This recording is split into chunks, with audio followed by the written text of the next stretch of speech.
ஐயோ இவங்களா?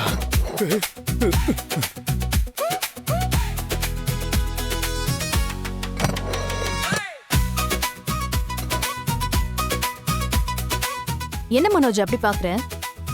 உனக்கு தான் பிளான்ல ஒழுங்கா பண்ண வராதுல்ல. நீ போட்ட பிளான்ல பாவம் உன் ஃப்ரெண்டு தான் அடி வாங்கினான். அந்த பிளான் நான் போடல, சந்தோஷ் தான் அந்த ஐடியாவே கொடுத்தாரு. உனக்கே பிளான் ஒழுங்கா போட வராது, உன் கூட வேலை செய்யறவன் அவனுக்கு எப்படி ஒழுங்கா பிளான் போட வரும்?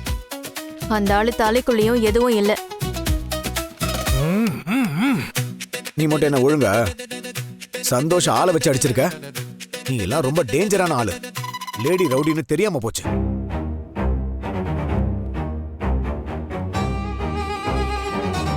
நீ மட்டும் சாதாரண ஆளா? உன் வைஃப் கிட்டயே மோசமா நடந்துக்க சொல்லி ஒருத்தனை அனுப்பிச்சிருக்க. உலகத்துல ஒருத்தனாச்சும் இப்படி இருப்பானா? அப்ப நீ எப்படிப்பட்ட ஆளு? சந்தோஷ் ப்ரோ என் நிலைமைய பார்த்து எனக்கு ஹெல்ப் பண்ணணும் தான் இதை எல்லாத்தையும் பண்ணாரு. அப்புறம் நான் உனக்கு இன்னொரு விஷயம் சொல்லிக்கிறேன். சந்தோஷ் ப்ரோ அன்னைக்கு அடியெல்லாம் வாங்கியிருக்க மாட்டாரு. அவர் கோவத்தை கண்ட்ரோல் பண்ணி இருந்திருக்காரு, அவ்வளவுதான்.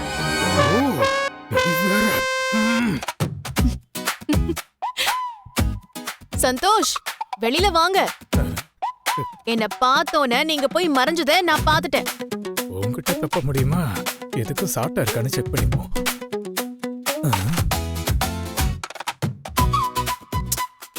வாங்க ப்ரோ. அவரு கோவத்தை அடக்கிட்டு தான் அடி வாங்கினாரு. இல்லன்னா சாட்டையில அடிச்சவன திருப்பி 4 கொடுத்து ஹாஸ்பிட்டல் அட்மிட் பண்ண வச்சிருப்பாரு. அப்படியா சந்தோஷ்?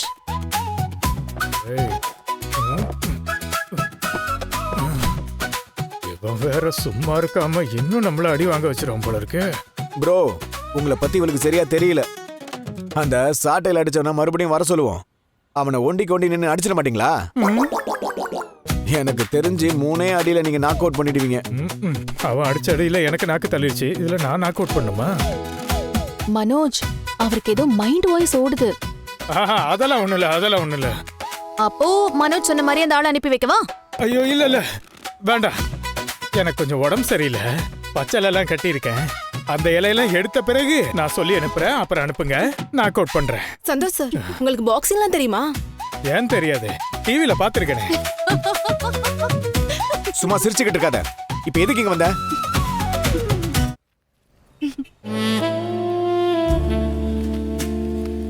ஜீவா, இது 1 lakh செக். ஒரு கல்யாண சீர்வரிசை ஆர்டருக்கான அட்வான்ஸ். கிளைண்ட் நம்பரை நான் அனுப்பி விடுறேன், நீங்களே பேசிக்கோங்க. நீ என்ன வெறுத்தாலும் நான் உன்னை வெறுக்கவே மாட்டேன். இது நானும் நீயும் சேர்ந்து ஆரம்பிச்ச பிசினஸ். உன்னை இவ்ளோ பெரிய பிசினஸ்க்கு எம்டி ஆக்குனதும் நான் தான். அதனால இந்த பிசினஸ் மேல எனக்கு எப்பவுமே ஒரு அக்கறை இருக்கு.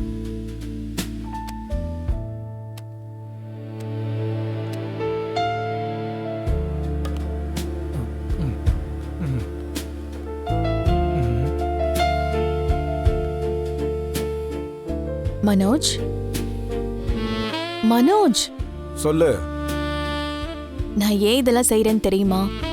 நீ எப்பவுமே ஹாப்பியா இருக்கணும், உன் பிசினஸ் நல்லா போகணும், நீ என்னைக்குமே பிசினஸ் மேனா இருக்கணும். அதுக்காக தான்.